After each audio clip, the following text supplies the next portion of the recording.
I'm mad. I'm pissed off. I'm a bit perturbed. So you're going to have to excuse me because I'm starting beef in today's video, specifically with somebody who's been taking all of my ideas, specifically one of my most successful ideas, copying MrBeast. You know, MrBeast looks at rare things. I look at rare things. MrBeast makes a video he doesn't want to upload. I upload the damn video. And what happens? It becomes my most viewed video all time. But this idea of taking from MrBeast has been taken from me by AI. And MrBeast tweeted out yesterday, lots of people are getting this deep fake scam out of me. Are social media platforms ready to handle the rise of AI deepfakes? Well, let's take a look at the deepfake together. Got 30 million views. Watching this video, you're one of the 10,000 lucky people who'll get an iPhone 15 Pro for just $2. I'm MrBeast, and I'm doing the world's largest iPhone 15 giveaway. Click the link below to claim yours now. Now, outside of the low-res video made lower res by Twitter compression, that was a pretty damn good replica of MrBeast. The mouth moved, the face looked accurate, the voice was monotone, but it sounded like him. I'm MrBeast, and I'm gonna eat a tire. And some people's opinions from this are, if you're getting scammed by AI deepfake MrBeast, you deserve it.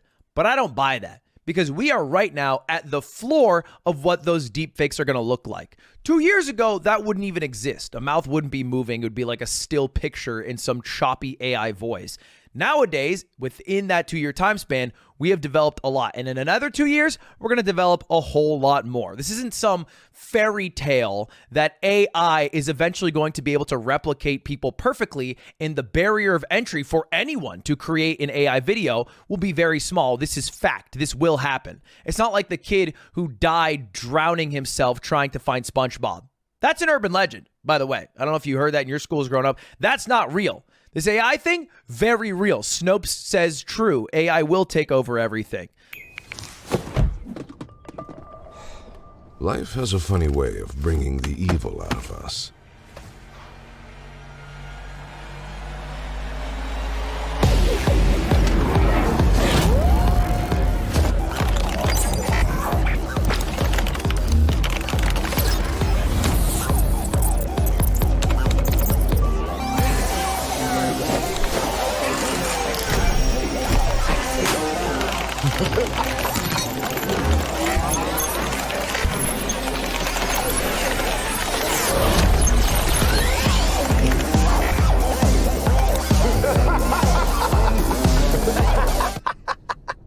And then you realize you're not evil. You're an adult YouTuber with chubby little hands. Defy reality and conquer the board. The entire Marvel Universe is at your fingertips. Marvel Snap, now available in widescreen on PC. I have an interesting thing to talk about because MrBeast brought up a good point. I think this will rest on social media platforms' shoulders to handle, at least for the short term, because as far as I can tell, North America is not taking this very seriously. In fact, these two article titles came out within a month of each other. Europeans take a major step towards regulating AI, and it's all about how the European Parliament made some pretty robust changes and are generally risk-averse to AI. That was June. A month later, US regulating AI is in its early days. It's just not going to happen, which is kind of how the US operates. And I know that firsthand because I worked in the vaping industry and they didn't have shit for laws until they had 1,000 laws. And the same thing will happen for AI. So these early days where the tech is ahead of the politics is the most dangerous days of all. And it's not just dangerous for social media people, it's dangerous for like celebrities. There's that Tom Hanks dental ad that used an AI version of him that he was posting online saying to avoid. But let's get back to MrBeast. Let's get back to the social media platforms who are going to have to curb this problem. So if the government's not going to deal with this at the speed at which the technology will increase, it's up to the social media platforms. And what are they deciding to do? Well, some are deciding to lean all the way in. You can't have an AI deepfake of our creators if we beat you to the punch. At least that maybe is the thought process of Meta, who is creating an AI assistant, aka Meta AI, that also has 28 versions of it using celebrities and different creators, including MrBeast. You can see right here, he is listed as Zach because this Meta AI tool will use these celebrities, their face, their likeness, their voice, and make a character of them. So it's not actually like you have Tom Brady, you have Brew, confident sports debater. You don't have Mr. Beast, you have Zach, the brotherly jokester. It's weird, like most things Meta has done over the past couple of years, but it is AI, and it will definitely be as, or if not more advanced than any scam AI developed for Mr. Beast. Look, he even has his own Facebook page, and it perfectly matches his voice. Here to generate real humor based on my artificial pain. Go to college, they said. Hashtag imagine with AI. Okay, they need a bit of work on the humor, but they'll get there. They basically made Mr. Beast a glorified version of Clippy. He's just going to be your personal assistant, and he can help you through your day-to-day tasks. But Meta isn't the only team who's trying to tackle the AI issue. It's also being tackled by YouTube, specifically because of pressure from a much larger, more powerful group, the music industry. And Neil Mohan, the CEO of YouTube, dropped this article about a month ago that talks about some of the things that they are doing to create safeguards for AI recreations of music, because the music industry was like, hey, all these AI covers are taking the money that we want, and we want money because we're the fucking music industry, baby. That's what we do. And so YouTube had to give them money. Basically, they had to create things to track all the AI songs. So when you listen to your Schlatt, myself up and get back in the race. That's life. AI version of Frank Sinatra, now the people who own that song, Universal Music Group, are going to get paid off of it. That's literally the goal of it. And they need to have a more robust content ID system in place to do that. But it shouldn't be exclusive to the music industry. The more advanced this gets, it's going to be recreating not only Mr. Beast ads to scam people, but also maybe creators' videos altogether. That's super possible. I think my job's at risk, mostly from me not uploading frequently enough, but also from AI. It can do what I do better and at a faster rate. And we don't have the same power that unions do. So maybe at this current moment in time, AI is not going to take my job. It's not going to take Mr. Beast's job. It might fool a few 12-year-olds into scamming them out of their parents' money, but it will be a serious issue. And it's worth talking about now because we don't have the same lobbying power of the music industry. We don't have a YouTuber union, but YouTube, Twitter, Instagram, every single social media site will need to put safeguards in place to protect creators and to protect viewers from getting scammed by AI versions of creators. Right? We aren't like SAG-AFTRA, who have just fought with their union against the movie industry to guarantee protections against AI because the government's not going to do it. They're not fast enough. And they did succeed, by the way, in their negotiations, and they've established regulations for the use of AI, and they're covered. AI cannot write or rewrite literary material. Writers are saved. Their jobs are saved, at least for a while, as long as this contract lasts. A writer can choose to use AI when performing writing services, but it is up to the writer. The company must disclose to the writer if any materials given to the writer have been generated by AI, and the Writers Guild Association reserves the right to assert that exploitation of the writer's materials to train AI is prohibited. So they can't even use the material to train AI. Those are great safeguards put in place. And YouTubers and streamers and influencers will likely need the same thing at some point. Otherwise, all of our videos are probably going to be replaced. And it might be crazy to say, but I think there's a legitimate chance that a YouTuber or a streamer or an influencer of any sort could have their job at risk in the next few years in the same way a writer was having their job at risk this year. I mean, just look at the Clint Stevens AI. And they did it all with their shiny bald heads held high. And this is crazy. Is the legendary tale of Moon Moon and his legion of bald gamers taking down the evil squad of speedrunners. This is made by a solo person who's just a big fan of Clint and supposedly AI that has created a software that looks, sounds like Clint Stevens and can respond to chat and has a moving face to match all of it at the same time. That's a lot. That's a lot. And that's now. Now imagine a company of 10 people recreating that 2 years from now. That's a whole different universe. All right. We're currently in the Quibble Cop. It's a meme phase, but we won't be in there forever. So we should start talking about it now to have some safeguards by then. Anyway, that's it. That's the huge MrBeast AI drama. Just thought I'd give you guys a little update. All right. See you later. Goodbye. See you. Have a good one. Have a good one. One day AI will be doing this outro for me. All right. Have a good one. All right. See you later. Goodbye. Subscribe. Goodbye. You might have noticed I've been posting a little bit less on this channel, but it's not because of a lack of things to talk about. I could have made 3 videos on Rosanna calling out MrBeast, apologizing to MrBeast, and then, redacting said apology to MrBeast. But I want to make sure the videos I make are things I care about and am also informed about. And if I don't give a shit about it, I don't need to make a video. There's nothing that I'm beholden to. I don't have to push out 7 videos a week or whatever. I can just do it when I feel it. And I think that's a better relationship to have. So that way, when I make something, it's something that I also want to watch, because I've been thinking about it for a while. And I've been thinking about something for a while lately.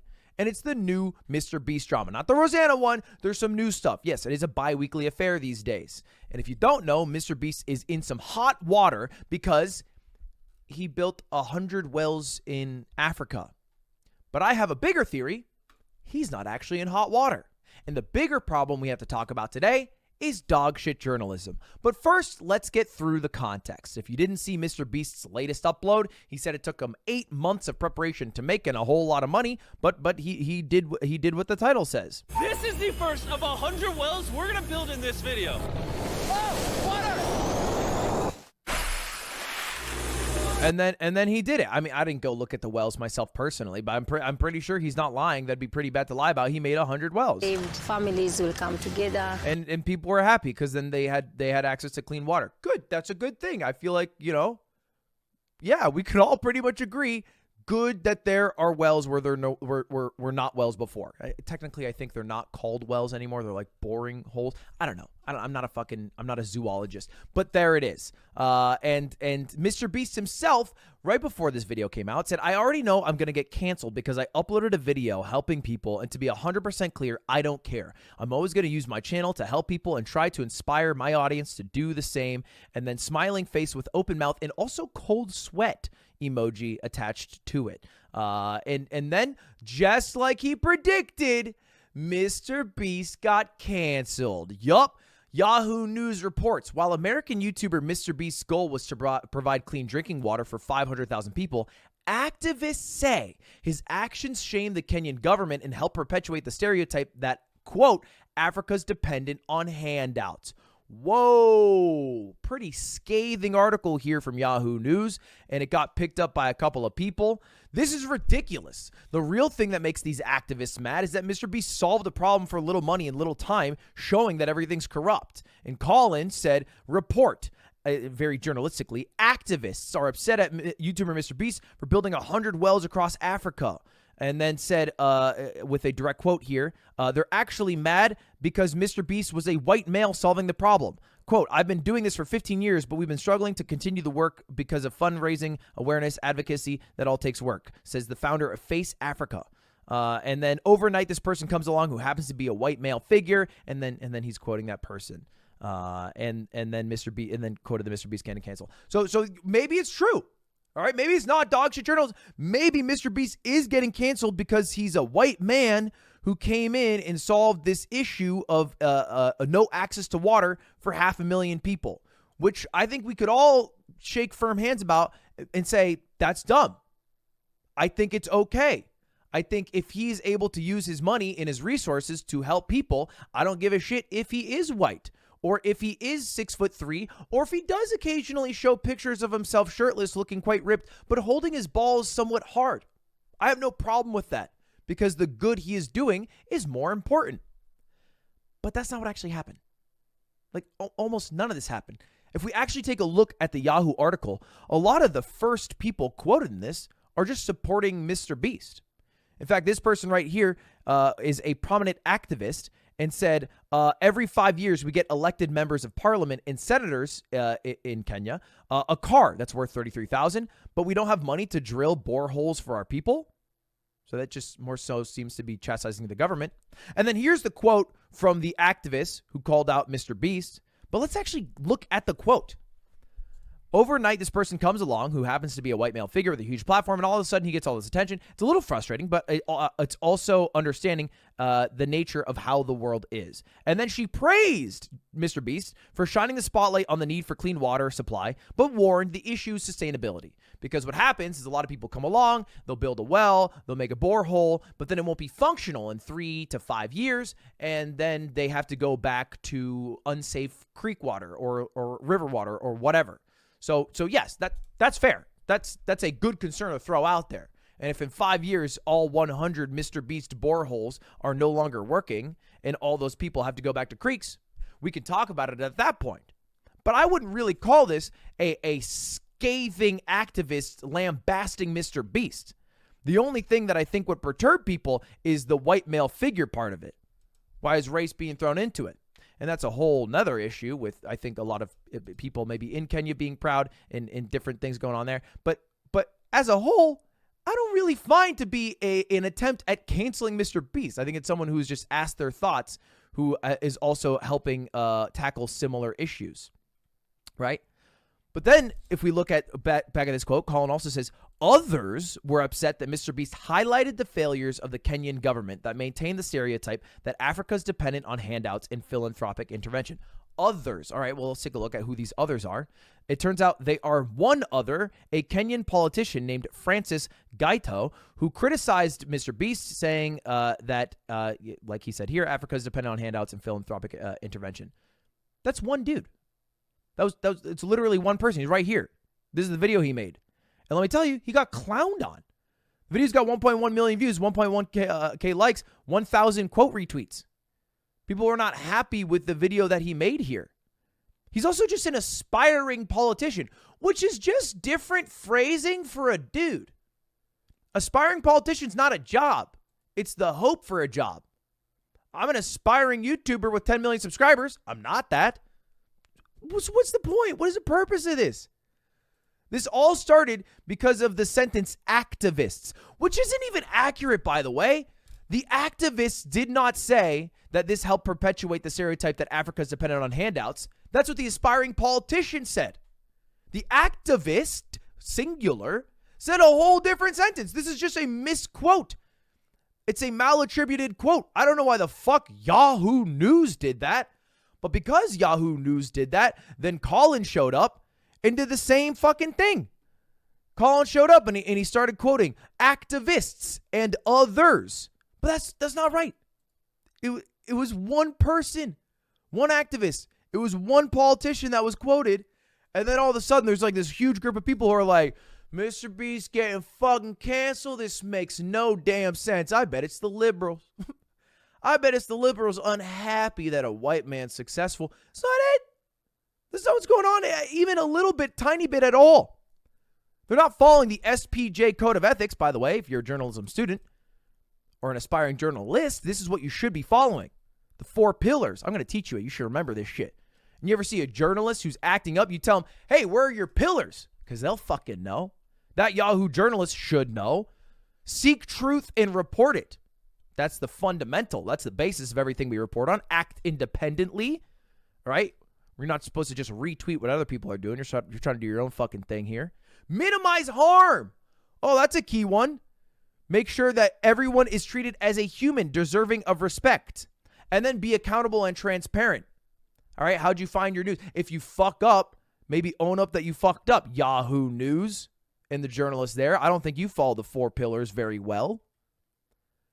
Anyway, that's it. That's the MrBeast drama. The only criticism I saw of MrBeast that had any sort of support was this quote retweet that said, I think MrBeast would be an incredible channel if he talked a bit more about why he has to do this while doing it. Basically saying, hey, what are the systemic fundamental problems with maybe this group of people versus this group of people, and then fix the thing, and then say, hey, here's how you as an individual now informed with knowledge could hopefully help this or prevent this from happening in the future, which, you know, is a fair criticism. Maybe you can argue, hey, it's a bit annoying to sit from the high tower and be like, do this now too, after he just added 100 fucking wells. You know, I feel like that's already pretty good. But that doesn't really feel like getting canceled to me. So it's all a bunch of hubla. He didn't get fucking canceled. Most people don't give a shit. And most people who do give a shit are just mad at people canceling him, which doesn't exist. It's one aspiring Kenyan politician and one activist who was misquoted. There we go. There it is. All right, let's do better fucking journalism next year, baby. Thank you for watching. Hopefully I'll make more videos if I feel good about them, and have a nice rest of your day. Subscribe. All right, goodbye. See you later. Goodbye. I'm a journalism major. That's why I always follow the SPJ Code of Ethics. I even have an accountability thing that you can click below where it shows all my errors. And there are a lot, so maybe I'm not a good journalist. All right, goodbye. You might notice I'm not at my normal setup. I don't sound like I normally do. I probably don't even look like I normally do. And the answer for that's simple.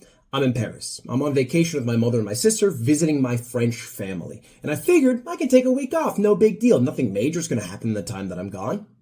And the week that I've been gone, Joe Biden dropped out of the presidential race. I was featured on Last Week Tonight with John Oliver, which is cool. And there have been a bunch, and I mean a bunch of allegations about Ava Chris Tyson. Now, bear with me here. It is 1:30 a.m. My family's sleeping. I'm doing the best I can. I got a damn MacBook with 800 tabs open because we're going to go through as many of the credible allegations as I was able to find and actually discuss, what is legitimate, what is not legitimate, how do you discern all that? And before we jump into anything, it's worth noting, Ava is trans.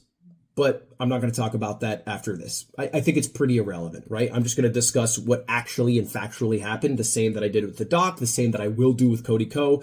All three of those people are white. I'm not going to make a point about them all being white. In the same way I won't make a point about Doc being straight. In the same way I won't make a point about Ava being trans. Don't think it's relevant. I'll just refer to her as she, and then the shit that she did that I think is bad, call it out the same. Anyway, jumping into it, the first thing, and I think the most egregious and definitely factually happened thing is pertaining to lolly drawings, which is basically and I'm just reading here from an article, which is basically underaged art of girls, which is crazy to use the word art there, but there is a notorious lolly artist called Shadman who I've heard about in passing, but has a few big controversies under his belt. The first one is that he made sexual art of Keemstar's 7-year-old daughter giving Donald Trump a blowjob. That's a real thing that he actually did that was out there on the internet because he lost a bet, which is a crime. Shouldn't happen. I don't give a shit what you think about Keemstar. It's just all fucking horrible things to do.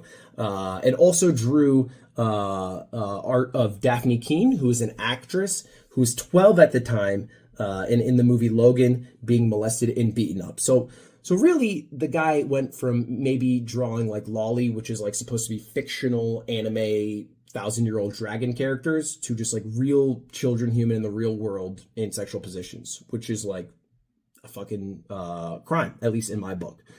So anyway, that's Shadman. That is the artist who did all this. And what is Ava's relationship to Shadman? Well, it seems like for years, an avid follower or perhaps fan.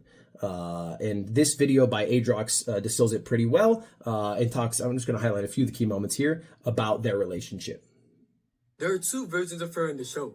In one, she's 17, and in the other, she's 10. This is talking about a certain anime character. Shadman posted a 10-year-old version stating, "What is this, and why do people keep sending me this?" Ava replied underneath saying, "Please, Shad, please. I believe everyone on the..." Now, it's pretty obvious what Ava is saying there when she's writing, "Please, Shad, please." It's please make, lolly art of this, which is a generally weird thing to do. But that's not where it ends with the Shadman arc.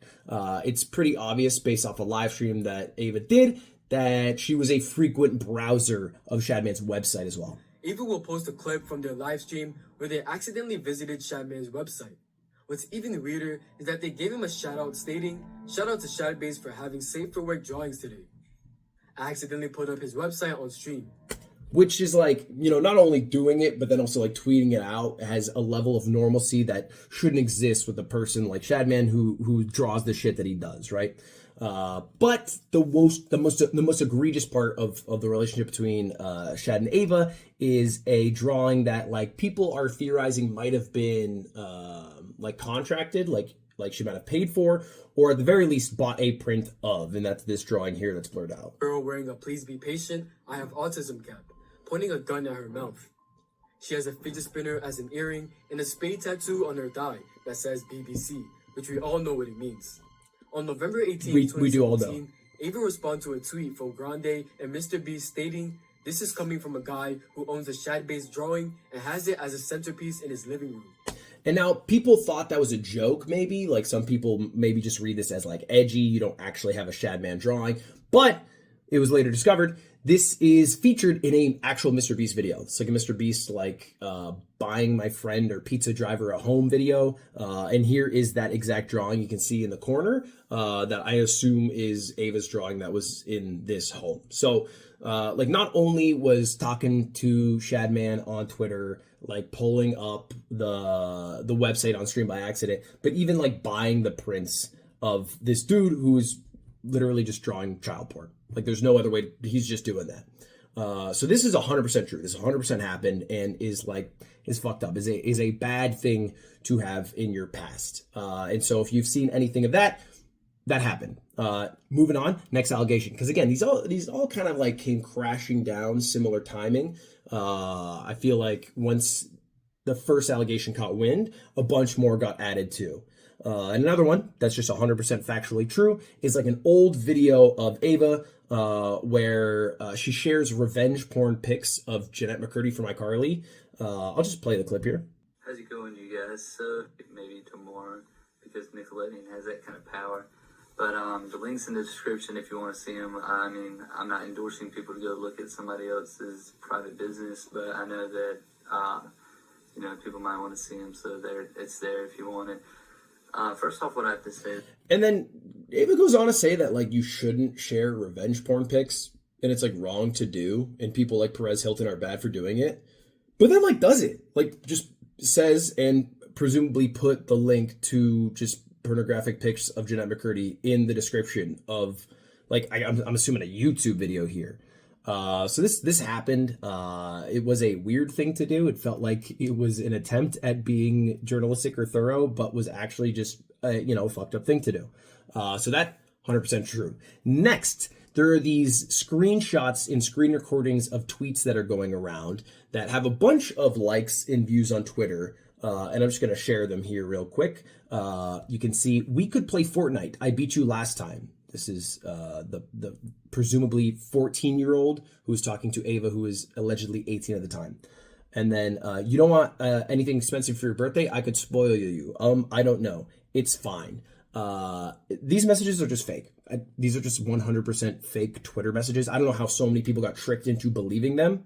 It literally says "today" like on the screenshot with these messages, which is impossible. Because how would the screenshot, even if the person, the kid or whatever were to have screenshotted it today, like 8 years ago, it says Ava Chris Tyson. And Ava did not transition until years later.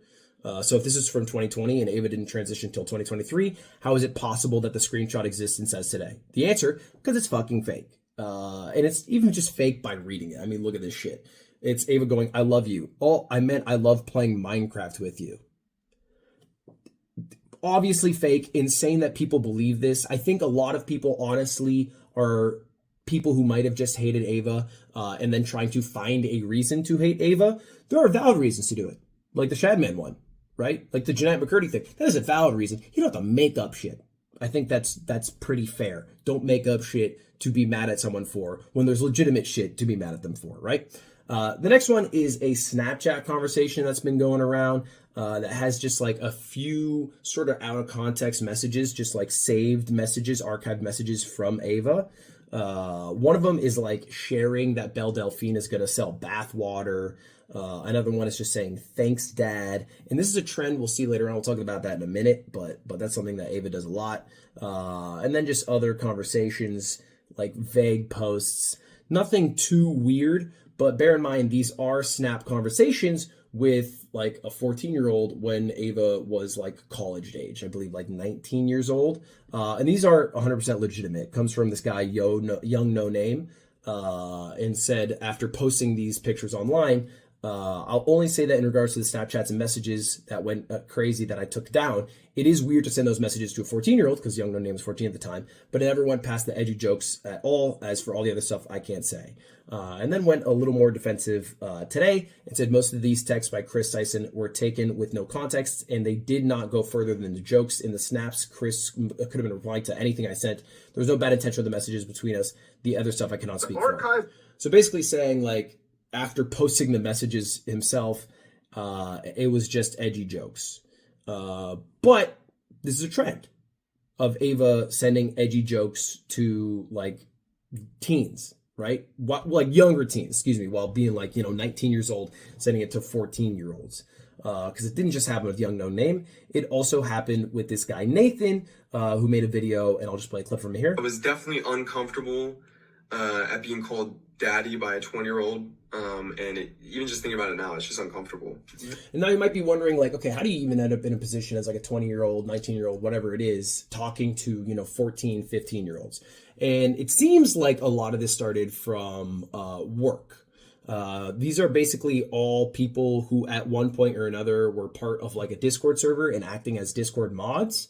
Some of them got elevated to position of like MrBeast gaming producers who would help like basically build the Minecraft worlds that they used to use, or like setting up a Gmod server. So people who had like the technical ability and the free time that a fucking high schooler does were all added to like a private Discord server that later became a public Discord server where these edgy jokes were kind of shared. For the most part, almost all of these jokes and comments from Ava are happening in like group messages. But fact remains, Ava's still like around 20 at the time, and there are minors who are like around 14 who are seeing these jokes. Okay, so there's a history of Ava talking somewhat inappropriately to like minors who were like Discord sort of workers, employees, mods, I guess if you will. But the biggest accusation came with a guy named Lava. And I'll just read it out here. Chris Tyson from MrBeast has been messaging a male minor starting when the minor was around 13. This is Lava, and Chris, Ava, was 20. The two constantly joked inappropriately with each other about hentai addiction, sending suggestive pictures, etc. They confirmed met up together when the minor was 16. So, like, the worst faith interpretation of this is Ava groomed this 13-year-old and then met up with them, right? What happened at this meetup? I think that is like the most obvious question. And this is definitely the biggest, and it's worth going through. So let's go through it together. Now, this all dropped from a video from this guy named Prism, which is a very hard video to watch. Not because like the content necessarily of the messages, but because it is literally 43 minutes of this guy in a park bench with the messages printed out, reading the message and flashing it up for seconds at a time. And so I've tried to go through them, but there are a few different circumstances where like Ava just says some out-of-pocket stuff to a fucking minor. Now, the most egregious one is like Ava seems to have had this sort of like habit of calling everyone dad or at points daddy. And that also applied to like 13, 14, 15-year-olds. Like it would be the same if it was presumably talking to like a MrBeast member as it were talking to Lava here. Which is weird when you're 20 and you're calling someone dad or daddy. That's weird. Now, Lava and Ava originally got connected because Lava won a CSGO knife giveaway from a MrBeast video. And so Ava was the one who like had the connection with those knives, got the contact information, sent it out. Later on, Ava was looking for like Discord moderators to help set up a Discord channel. And Lava, who had some experience in that, was like, I'll do it. And that's how the two originally got connected. Lava started doing work as a Discord moderator, moved on to doing work as like a Minecraft modder, would occasionally create like Gmod lobbies, basically just different tech stuff in the gaming world that would help for like the MrBeast gaming channel, or just for Ava personally. And I've confirmed all of this because I talked to Lava directly. Now, in working with Ava, they ended up being in like the same Discord server that started as like a private, Discord server, which is where all these messages are from. None of these messages are from private DMs between the two of them, but they still contain a lot of inappropriate jokes, like this one here. Now, it's worth noting this is not like a private snap that Ava sent directly to Lava. It was part of a Snapchat group chat that they were both in, but fact remains, like, maybe you shouldn't just be in a fucking group chat with a 14-year-old who you've hired to be like a Minecraft modder, right? Your relationship should be professional, and that is it. And you can't talk like you would in a boys chat with all of your same age friends as you would in a chat with someone who you've hired who is 14 years old when you're 20. I think that's pretty fair. That's just a fact that Ava should not have talked in that Discord server like she did with minors present, all right? Especially minors who are like in that situation because they are working for you. A lot of the things that were said were just inappropriate. Like, it's just fucking, you shouldn't drop the Coming for America joke when the 14-year-old's in the Snapchat group chat. Make sense? The Snapchat group chat shouldn't even have a 14-year-old in it in the first place. But Lava refuted the claim that he was taken advantage of, or basically that he was groomed. He said these videos were massive lies, twisting the truth. Ava never did anything wrong, just made a few edgy jokes. The videos that he attached aren't actually the ones that include the messages. It's totally different videos, but I digress. Lava says, not a victim. And how these videos and messages were discovered in the first place is also kind of wild. So the guy who made it, Prism, that video that I talked about, that 43-minute long video, faked a job interview to ambush the alleged victims and confront them. And when I asked Lava directly, that's exactly what he told me. In fact, you can see this is the DM from Prism to Lava, who said, "My name is Martin. I would like to interview you. I want to interview an anime fan. I think it'd be interesting because you worked on the MrBeast server. I will pay you if you would like." Which was not at all the intention. You know, Prism obviously had some inkling that there was like inappropriate messages and wanted to uncover them, but like went through it in a very like shady way. I don't know why. I don't know why he didn't just think to be forthcoming, but that is what he did. He also sat on this story for 1 year. Or a year went by, and still the information has not gotten out. And the reason is because he wanted it to go out through a different source and said that he reached out to 50 plus people. This video is a nightmare watch, but he reached out to, and this is a real list, Charlie Kirk, EDP, Oompaville, Chris Hansen, Sam Hyde, and Chris Chan. Which is weird. Why would you reach out to EDP to be the one to drop the news on Ava having inappropriate conversations with someone? That's the wrong guy for the job. I mean, that's like being down 2 points and giving Slime the ball for the game-winning shot. It just doesn't make sense. That's not the guy that you pick. Prism apparently also stalked one of the people to try to get them to drop this story. Again, this is all from their video. You can watch it yourself. And so with the Chris Chan thing, I took me and my business partner, and we went to Virginia. We drove halfway across the United States. We searched the Chesterfield Gateway homes because we believed he was there. That's where people speculated he was being held at. And we looked for Chris Chan. We did not see him there. It was a group home for mentally challenged people. Dude, what the fuck? Just post the screenshots in like a 45-second YouTube short and that would get the job done. You don't have to do that. That doesn't, why would you go to Chris Chan of all people?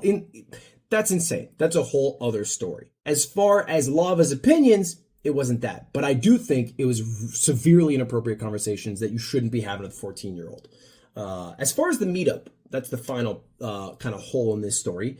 Well, I asked Lava about it, and it wasn't as nefarious as some people make it out to be. Basically, Lava's family, and this is from Lava directly, I talked to him, vacations in North Carolina and wanted to meet up to hang out with the people that he had been working for years. At this point, he was 16 years old, so he'd been working for the MrBeast team for like MrBeast Gaming for a couple of years at this point. So this is them in the RV. This is a picture that he gave me directly. Those feet down there are actually his dad's feet because he went with his family. So it wasn't weird in any way, shape, or form. He ended up working on a couple of MrBeast videos while he was there. I believe some Minecraft videos in the RV, but it was with his family.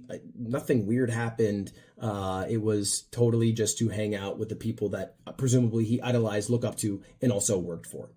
Now, Ava has made an apology to all of these allegations, but because there are so many, this initial apology was shit. I mean, I'll just read it. "I would like to apologize for any of my past behavior or comments. If it hurt or offended anyone, it was not my intent. Seeing recent events, we've decided to mutually part ways. I think it's best I permanently step away from all things MrBeast and social media to focus on my family and mental health." So it seems like, I mean, at least as far as now, it was a mutual decision to step away. I don't know if it was a quitting or a firing exactly. Some people love to say mutual when it wasn't. While this video is being edited, MrBeast dropped a statement about it. He basically said that he was the one who fired Chris, which I thought might have been the case. So that is true. And that he's also doing a third-party investigation to basically see like what involvement it had with MrBeast Incorporated and what was just Chris by her own actions. So we'll see what comes of that, but just wanted to include this a little bit. And it seems like a blanket I did it statement, you know, kind of because the PR talk and because it doesn't refute anything. Now, a couple hours later, Ava followed up and did refute the grooming stuff. But because it was later, look at the view difference. 33 million on this one, 1.8 million on this one. And I think the reality is most people have left this thinking that Ava has admitted guilt to all allegations. But she does refute that she never groomed anyone. The person who brought up the accusations against Lava are spreading, false rumors, and Lava has supported me. Having said that, I humbly apologize to anyone I've hurt with my unacceptable social media posts, past actions, and to those who feel betrayed by how I used to act online. To lump these two factors together and create a narrative that my behavior extended beyond bad edgy jokes is disgusting and did not happen. I learned my old humor is unacceptable, and I cannot change who I was, but I can continue to work on myself. And that's where it leaves us. Did Ava try to groom young teenage kids to eventually meet up with them to do like pedophilic shit? No, that never happened. Did Ava have severely inappropriate conversations with several different minors and then also have a history of supporting a lolly artist, even purchasing some of that lolly art? Yes. Is that worthy of being removed from MrBeast? Absolutely. Absolutely you should, And even if Ava's a totally different person now, those former actions are still your responsibility. And I think it is smart to have stepped down or been fired. I don't know exactly how it actually went down. And that's where it currently leaves us at. I'm going to make a video in the next couple days on this channel because I had a lot of shit come my way about taking too long to make this while on vacation with my family. But that's a story for a different day. Hopefully that fills you in. Thank you all for watching. Goodbye. All right. See you later. Goodbye now. Goodbye. See you later. Goodbye now. MrBeast messed up big time. I feel like I wake up every day to new allegations against MrBeast that are somehow worse than the previous allegations. And now there are just so many allegations, they're hard to keep track of. And apparently, the worst is yet to come. He is taking an astronomical amount of L's. So many so, the explosion of L's is so big, I'm getting hit by the shrapnel of it all. And initially, I wasn't going to make a mogul mail about the MrBeast situation. And that was for two reasons. The first one is because I made a video on this channel about a week ago called I Don't Like This Channel. And in it, I basically talk about how I don't like doing drama videos. Drama videos do really well. They get millions and millions of views, but those viewers only want more drama videos. So I looked into more drama to make more videos to satisfy the viewers. And it's kind of a negative cycle. Like it loops, it feeds itself. It makes a lot of money. That's great. That's cool. But the viewers that come from it and the content that I make from it isn't something that I'm proud of or like. So I want to stop doing it. Over the past year, I've made half as many drama videos. And over the next year, I'll make a quarter as many until eventually I make none at all. But with this situation, it's obviously different. Not talking about MrBeast after he is the most viewed video on my channel. I've appeared on his channel like numerous times. I know the guy personally. People obviously want to know my opinion. But I still thought making a mogul mail might be a mistake because I'm biased. I'm biased because I know MrBeast, the person. And so MrBeast as the owner of MrBeast, the company, the malfeasance he's done, how he's treated his employees poorly. I'm coming in with a POV of what I have seen, which is going to taint looking at it objectively. So I figured making a mogul mail is not the best idea. And it's not like I'm hiding the situation by not making a mogul mail on it. Frankly, there is a lot of coverage on it. More than probably any situation outside of maybe someone making an apology with a ukulele in the past 5 years. So I figured all I really needed to do was address this situation by watching like the Dogpack 404 video from the former MrBeast employee on stream. And then I could move on to doing things that I wanted to do, like gaming, playing Super Mario 64, enjoying the State Farm Gamerhood, yada, yada, yada. And anyway, this led to what I would argue is my greatest title and thumbnail ever. Does MrBeast fake his videos? Kids discuss. And also led to my worst live stream ever. Because frankly, the live stream was embarrassing. It was me watching the video, like kind of just trudging through it, pausing, talking about random aimless shit, trying to basically get through it so I could say, look, I've watched this thing. Now can I please move on to gaming, without actually objectively looking at what's being said and, admonishing where MrBeast went wrong and giving my actual opinion on it. I basically wanted to just get it over with without actually taking it at face value. And don't have to take my word for it. You can look at the fucking like to dislike ratio on that live stream. I think it's the worst live stream I've ever done in terms of dislikes. 53%. That's a failing grade. And it was so bad, in fact, this live stream I did was so bad. I took such a big L that one of the biggest ASM artists on YouTube, a corner of the internet known for trying to calm people down and relax them, made a 15-minute video roasting me. This is one of the biggest ASMR YouTubers. He put on a fucking roast session. Got rid of the ASMR. He usually makes commentary about ASMR scandals, which apparently there are a lot of. I didn't know about all that. And paused to talk about me in the videos titled The Controlled Opposition to MrBeast. And anyway, I'm going to play a portion of it here. Ludwig especially navigate through this entire drama and issue with the MrBeast company over the past few weeks has got to be some of the most insufferable content I think I've ever seen. And don't take my word for it, take his audience's word for it. Ludwig or And he's totally right about that fact. The audience was not happy. And look, man, I wasn't happy. It's not like I'm fucking looking back at that stream and I'm like, damn, kill that one. It was bad. This is fake. I just showed you the likes, dislikes. I don't know where this is from, but his point still stands. And JoJo continues to go on to basically say that, you know, I spent most of the video focusing on like a few points that were maybe weaker in the Dogpack 404 video rather than the broader points that were bad, like the illegal lottery or like forging his signature on different hoodies. Now, instead of actually addressing the serious allegations to do with promoting gambling for children and illegal lotteries, Ludwig spends commentary towards how Dogpack 404 knew MrBeast had staged his 7 days out at sea and how Dogpack could verify that MrBeast was on a yacht or not, which completely just...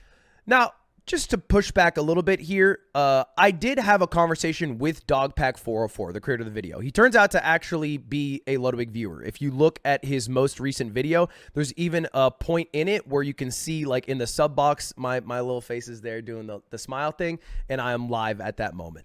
And so anyway, I called him on stream, but I called him on stream at about the 16-minute mark of the video, which is before any of the illegal lottery stuff.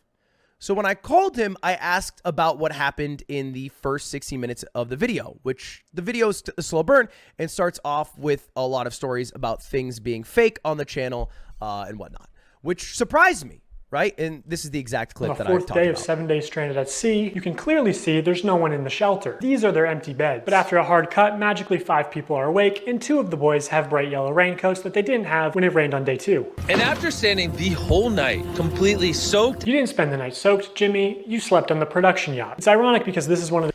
And so, I was just surprised by this. Like, I'm watching this live, I'm reacting to it, I'm like, damn, I'm shocked Jimmy would do something that dumb, right? Like for a guy who walks around saying I don't fake videos, for him to leave during the middle of the night, go onto a production yacht is crazy. Because I've done MrBeast videos, and in the ones I do, he doesn't let me fake them, right? I had to spend 31 hours on a plane crash that happened, and I had to sleep on a plane wing.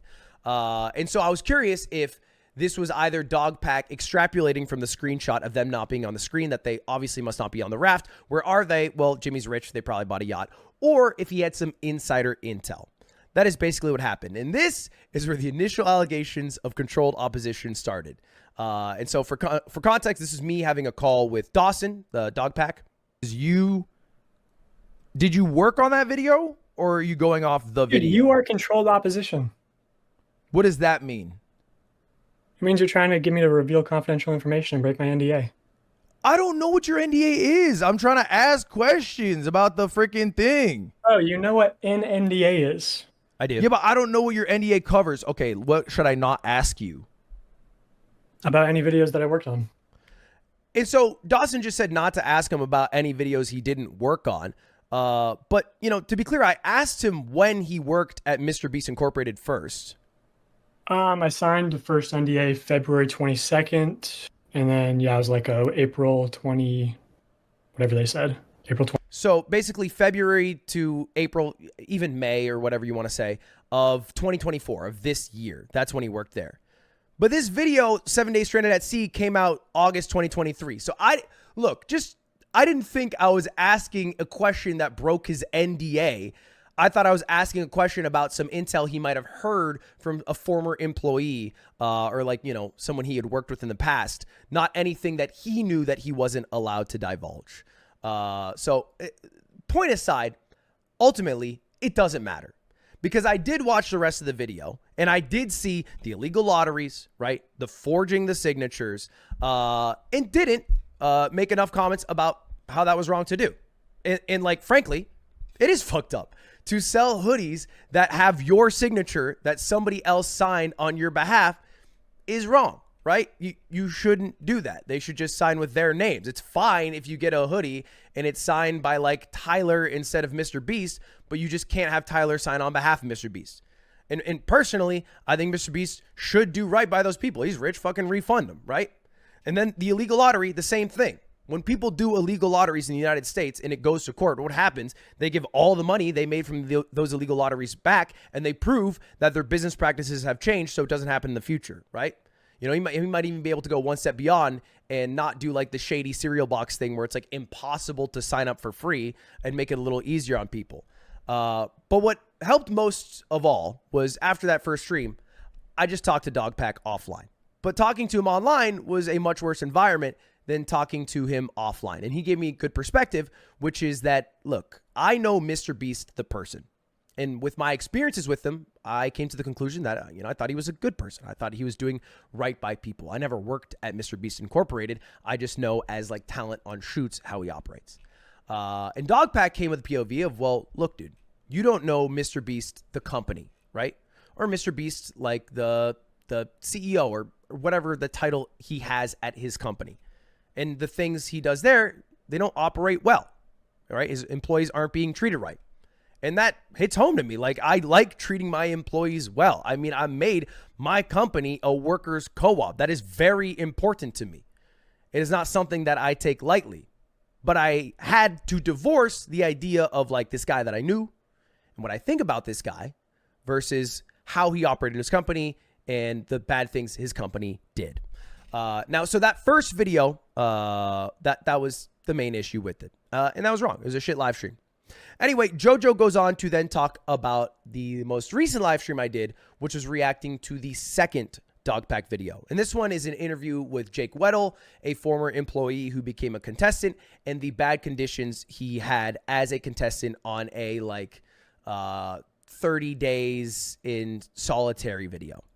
Ironically makes the take, Jake, who bear in mind at this point is sleep deprived, they haven't turned off the lights whatsoever, he's had no exposure to sunlight, has been in solitary confinement, has had to deal with awful putrid smells of tubs and dairy products and paint fumes. Ludwig actually makes the take that instead of MrBeast making the challenge for Jake to run a marathon out of nowhere, he should have instead made the challenge for, if he wins it, that MrBeast would actually then turn the lights off. Which is an insane, detached take to have. The pay thing makes sense. The bigger thing that they shouldn't have done is made him run a marathon and then kept the lights on. Like, that to me is the things that were wrong. So, yeah, just to be clear, I just said they shouldn't have made him run a marathon and they shouldn't have, kept the lights on. Right? Like, turn the lights off, have some way, because usually in MrBeast videos, if there's something that a competitor struggles with, that then becomes the next thing he offers as a way to detract money, and it becomes part of it. And it's what they do in Survivor or other shows. In Survivor when they're not eating for a while, Jeff then comes up with a bag of rice that they play for or whatever that they can split. And so they adapt to how the person is struggling. So they should have done that with the light, obviously. And then not made him run the marathon. What's going on? You can't even do this stuff to terrorists, as they say in the video. How is this the take that you're making? And the comparison to, actually professionally produced TV shows like Survivor are inappropriate on all fronts, because those shows, as I said, are professionally produced with a safety team and HR and all of these facilities to ensure the contestants are being taken care of. Look, I am not passionate about this analogy. What I was basically saying is that they should have kept the lights off. They just should have kept them off at night, allowed him to sleep. But they made a mistake. They fucked up. So then they should have at least adapted, right? They hear this guy, Jake Weddle, the competitor, complaining. They come in, they go, okay, we can turn the lights off in exchange for you giving up a hot tub or whatever. Basically what they did in the other video they made about solitary confinement, where they would give up items in exchange for money. At least allow it to be a part of the contest instead of not turning the lights off and then also making him run a marathon, which several times I admonished throughout the stream because it's obviously a fucked up thing to do. And the Survivor comparison came up because I know he's saying Survivor's professional. Some fucked up shit's happened in Survivor. Bulgarian Survivor, a guy died and then they continued to air the show and showed his death on air. French Survivor, somebody died. They died. It was a 25-year-old. They died because the conditions of Survivor are very difficult on the heart and the body, right? Even the most recent edition of the American Survivor, Liz didn't take a shit for 16 days. That is when it becomes a medical emergency. So when you're past 2 weeks of not taking a shit. And so that's why I was thinking is like, okay, when that happens in the show, they obviously aren't trying to kill these contestants, but they adapt in it to make sure that they are doing better. And that's what they should have done in their MrBeast shoot. Not at all saying that, hey, to get the lights off, you have to give up $10,000 and run a marathon. Not it at all. Basically saying there was a lack of adaptation on the behalf of the producers and MrBeast company. And then he continues on to say the bigger fault that I had and probably the worst thing that I said in the entire reaction.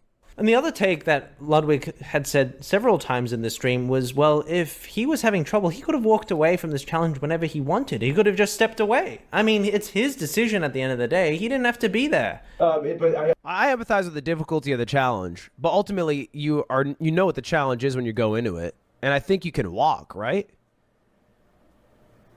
And it just... So this is just a lie. I don't know why JoJo did this. I didn't say that several times. Here's the exact clip of me saying it. With the difficulty of the challenge, but ultimately you know what the challenge is when you go into it, and I think you can walk, right? And then I continued on. This is at the very start of the video before he even talked about how the lights being on breaks the Geneva Convention. It's a war crime. And at the end of my thought, I say this: value this man's experience based off of much worse experience, but this one you can walk. Well, I guess we're gonna get there. I just said I guess we're gonna get there because I was live reacting to it. And when I got the new information that, you know. And I go, they're not turning the lights off. He goes, what? That's a war crime. We're not allowed to do that to terrorists. Oh, good. So this is after I said the he can leave thing, because I just didn't know about it yet, because I hadn't watched that part of the video. And towards the end of the video, I literally talk about how insane it is of the producers in MrBeast production to have set up an environment where an individual like Jake deteriorated so quickly. Within 10 days of him being in there, he was struggling so much with it that even now we're counting it 3 years later, it is an overwhelming topic to talk about.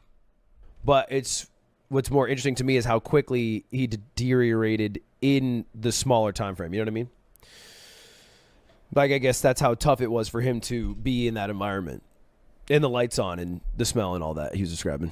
And look, maybe JoJo just watched like the first part of the live stream or found the worst things that I said out of context and threw it together, which is fine. I get it. But throughout the entire live stream, I thought that this story from Jake was horrible, right? Like, genuinely, I thought it was fucking horrible. It reminds me of that Japanese game show contestant, Nasubi, which Charlie made a video about, a guy who was kept in solitary for almost a year as a part of this huge Japanese variety show, an aspiring comedian who had the option to leave, but never left. And I've watched his Hulu documentary. It's really worth watching. It's called The Contestant if you haven't seen it.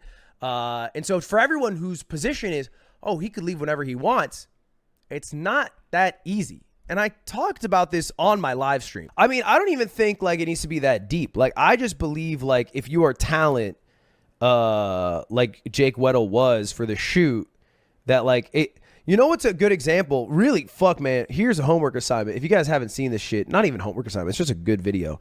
It's called Nasubi, documentary, but it's about, again, this Japanese comedian who took part in this wildly popular game show in Japan. And there's a Hulu documentary called The Contestant about it. And in it, he describes how he spent a year of his life in a room in solitary, basically, naked, and why he never left, even though he was allowed to leave at any moment. And I think that, because the whole time you're watching, you're like, why didn't he leave? Why didn't he leave? And I think it's because the opportunity seems too great to pass up. So, like, I think he's trying to, like, connect that, like, oh, there's this document. It says, oh, you can't take no for an answer. There's a sales strategy, whatever. Like, I understand the connections he's trying to make. Sure, that's all fine and dandy. But I think much more powerful than any of that is the just, like, the thought of, this opportunity is too big to pass up or something. So I don't agree with the people who say he could leave whenever he wanted, right? There's $300,000 on the line. There was the pressures of the shoot and wanting to be a good contestant And Jake described himself as someone who grew up without any money. And so this money was life-changing, you know? Like, I totally understand why he didn't leave when he first started to struggle. And I understood that as I watch a video, which is what happens when you watch a video, right? Yeah, I didn't know it in the first 5 minutes of the video because he didn't get to that yet. So I don't know why JoJo went off to say all that shit about me saying that he could leave whenever he wanted. I disagree with that now. I disagreed with it when I watched the video. And I really think Nasubi is a good example for anyone who still thinks right now, like someone watching this probably thinks he could leave whenever he wanted. Watch that documentary. Because that guy, dude, a year, solitary confinement, naked, no human contact. Like that changes you for the rest of your life. Literally the rest of your life. And he never left. Why? And like that documentary explains it in ways that I don't think I can to people who still think that same thought process. Hey, he can leave whenever he wants. It's also worth noting that my chat was cringe for the entirety of this stream. It's a lot of drama frogs, but it's also a lot of just ride or die MrBeast lovers who want me to be like the bastion in defender of MrBeast. And throughout the stream, I was defending Jake against weird people in chat. He's not reading off anything. Everyone keeps saying he's reading off stuff. He's just clearly like a stand-up comic or like, well, no, he's just clearly a fan of stand-up comic, a stand-up comic himself, and he talks very much like a stand-up comic does. Like a very much like the you know thing is like if you, there's like a, it's the same with YouTuber voice, there's stand-up voice, and he has stand-up voice. And just to be clear, people who are in my chat being cringe about the situation don't reflect how I feel about the situation. I tried to put it in members only mode to curb that in the first place. And if you're wondering how I feel about it, I'll tell you right now. I think Jimmy needs to make a reply. Like, he technically doesn't need to. He uploaded a YouTube video and it got 120 million views. And he could probably continue to upload videos without ever replying and continue to get hundreds of millions of views. But I won't be able to support him. I won't support him in any way, shape, or form if that's what he does. Because I think he needs to reply specifically to why he hired a sex offender. Like, how did that happen? That's a crazy thing to do with a guy who runs a channel that is primarily targeted towards children, you know? Apologize to Jake Weddle. Like, how did that situation end up as it was? Were producers on it fired? Like, what course of action was taken? Like, how was right done so no one else is treated like Jake again? You know? Everyone who bought a forged MrBeast hoodie got to get their money back. They got scammed. I love a good scam, but that's probably a little too much. Everyone who participated in an illegal lottery needs to have right done by them, right? You need to just make up for everyone who participated in those because that is against the law. And then also show how you change your business practices so that doesn't happen again. And finally, I also need to know about like Beast Games. Like, what is going on there? Obviously, a lot of that's shrouded in secrecy and it's like, you know, little whispers. So what's actually going on? And that still doesn't account for him having to reply for things that haven't yet come out, right? Dogpack says like third part's coming out, and it's about how he covered up like sexual assault at the workplace, which is by far the most severe claim that has yet to come out, that will come out. And he'll have to make a reply to that too. And when I say have to, I mean like that's at the bare minimum what I expect from him. Now, I did talk to MrBeast because I was actually supposed to partner with him. The timing's not great. Obviously, we had these conversations months before any of this came out. But Feastables, his chocolate bar company, was supposed to be one of the big sponsors for Streamer Games. And so it was inked. We were supposed to do it. I called him and I said two things. One, when are you going to reply? And he echoed what was said in the Dogpack video, which is when everything comes out, he's going to make one reply as opposed to a reply after every single video. So we'll see when that happens. And then two, he allowed me to pull out. So like for everyone saying I'm controlled op, I'm paid by MrBeast to defend him. Just so we're clear, I'm now losing 100K by not defending him, right? Like that's just on the opposite side. I'm putting my money where my mouth is. This event's going to lose money. And I know you might be thinking, Ludwig, you're a millionaire. That's true. But this doesn't reflect against me. It reflects against Off-Brand. It's not a decision I make lightly. This decision impacts all the employees. And I'm not saying anyone's getting fired. Of course not. If we are over that cash low, I would make sure that I help the cash reserves. But it does reflect in the books at the end of the year. a company can only thrive if it's making money, if it's profitable. You can't be not profitable for years and still exist. And at the end of the year, we're going to be 100K down, which hits a lot. So it's not an easy choice to make, but I know it's the right choice to make. And I feel like putting my money where my mouth is should hopefully prove that I'm not paid to defend Jimmy in any way, shape, or form. Anyway, that's basically my thoughts on it. I know there's a new dog pack video coming out, which I absolutely will be watching. I've been keeping up with basically everything, but maybe refraining from commenting online and leaving it to the more Pegasus of the world. Thank you all for watching. Appreciate you all. See you later. Goodbye. See you later. Goodbye. Goodbye now. Goodbye.